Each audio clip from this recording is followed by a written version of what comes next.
Welcome everybody. My name is Matt and we are doing a broadcast for our page Ether Truth.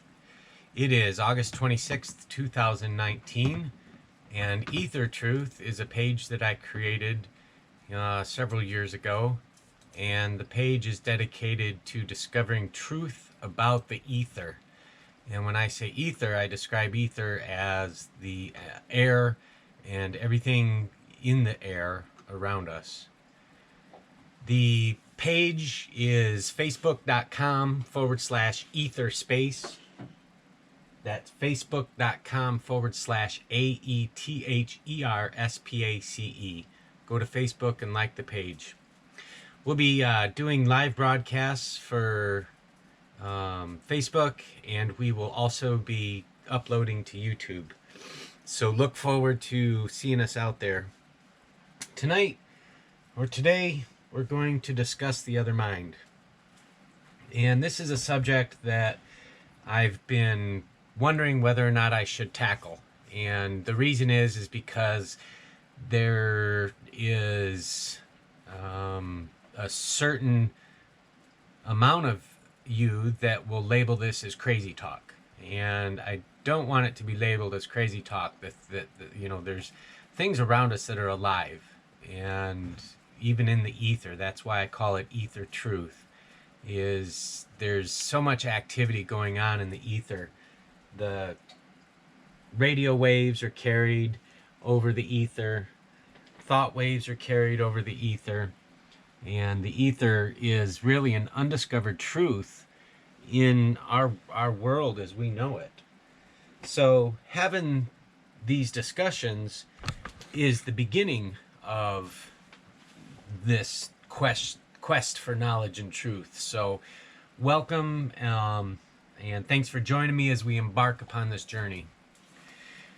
Now, the work that I study is actually labeled The Other Mind. And in this book, it discusses psychic forces of man. And it said in 1936, when this book was published, that we are steadily moving toward the psychic age, which means the age of man. And really we are. I have friends that participate in, I don't want to say ceremonies or anything like that, but they participate in like drum circles and things that could be ceremonial, I suppose, but they're designed to raise the awareness of the participants. So they're designed to whoop them up into a frenzy, if you will. Now, every man, woman, and child possesses two minds. Anybody that's had a conversation with yourself understands this. One is the working mind, which is the conscious mind, and that is over our everyday activities. The other mind is the psychic realm, which is the subconscious. So, I don't know if... Well, anyway, we'll keep going. It has all the following attributes. It is a master of mighty forces. It never sleeps. It is all-seeing. It is all-knowing. So this book is attributing a lot to the subconscious. Before entering into the direct study of the other mind, it is important that the reader should understand the nature of the different laws that are to claim our attention. And if you have already studied some of the other magnetism books, you have already found many principles and facts presented, accompanied by long lines of proof of the activities of this subconscious mind. There are two worlds. One is the physical, and the other the psychic. The former is born in earth and is made of earth. The intelligence that is everywhere, seen in matter, is that which only experiences of earth can develop. Therefore, it must have such senses as are useful for a form of life on this planet. Hearing, taste, smell, and touch cannot be possibly born unless used, and they grow only as they are used. Physical senses, chiefly the senses of sight, can be credited with furnishing proofs of the fact that the psychic world is seeking all the time to break through into the physical world. And as it can come only by employing the senses, the latter must be depended upon to furnish the facts. There is a series of faculties that manifest themselves through other agencies other than physical senses. They refer to such faculty as some power that either has had its sway and is dying out, or that is yet to make itself known more and more as the progress of the universe is maintained. What we of the earth want to know are the facts. What we aim to investigate and explain is a practical knowledge of these facts. And guys, I agree. That's what I'm here is I want to hear and I want to know the facts. And this study happened in 1936 or probably 26, because they probably studied for 10 years before they wrote the book. But anyway,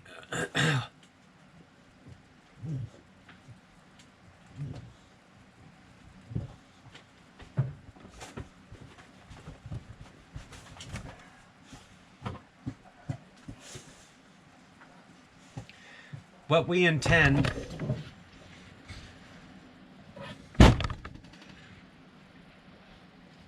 to know are the facts.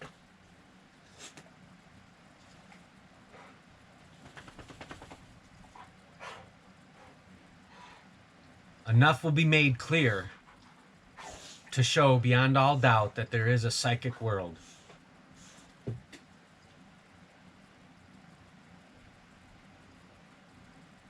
Laws and principles will be evolved and proved as they come to light. It is well known that the light of the universe travels along the universal ether and is a vibration of the ether itself. And here is a fact of prime importance. In the use of the physical senses, it is known that manifestations of the psychic world are not able to break through except by the aid of light. And they appear, when genuine, only as visions, never by sound or touch.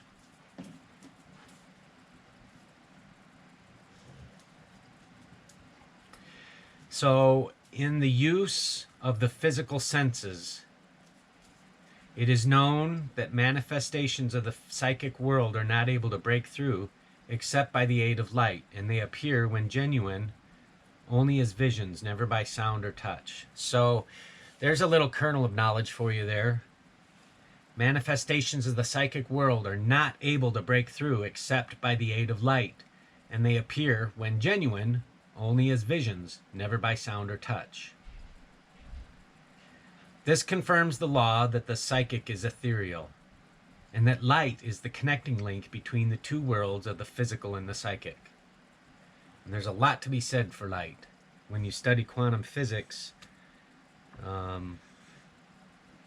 well, we'll get there when I brush up on my quantum physics. I don't want to comment and chop it up.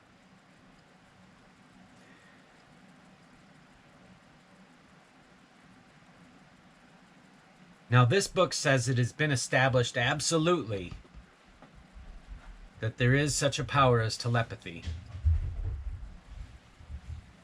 Telepathy is of two classes. It is physical when it reveals facts related to physical life, and it is psychic when it reveals facts related to psychic life.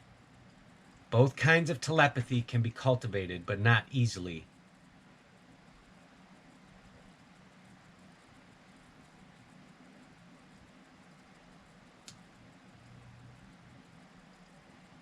We're going to go into detail concerning various laws, uses, and methods of telepathy, not from any cheap stage show sense, but as a means of reaching through into the subconscious mind. Now, we have to understand the difference between magnetism and hypnotism. Hypnotism leaves its subject poorer in will and meaner in character. Magnetism makes its subject a nobler, greater being. Magnetism does not win by subduing, but by imparting. Personal magnetism acts on ether's waves, as it is clearly shown in the various magnetism books.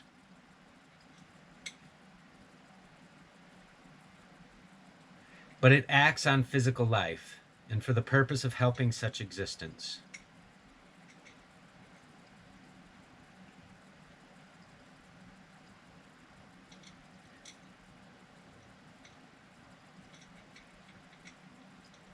For whatever reason, we find it necessary to understand what powers are unseen and what influences are holding sway in the sightless air about us. There are many such powers, and we will investigate them in our time together. There are 27 study cycles, and each is a long step in the grand march upward towards mental supremacy. Each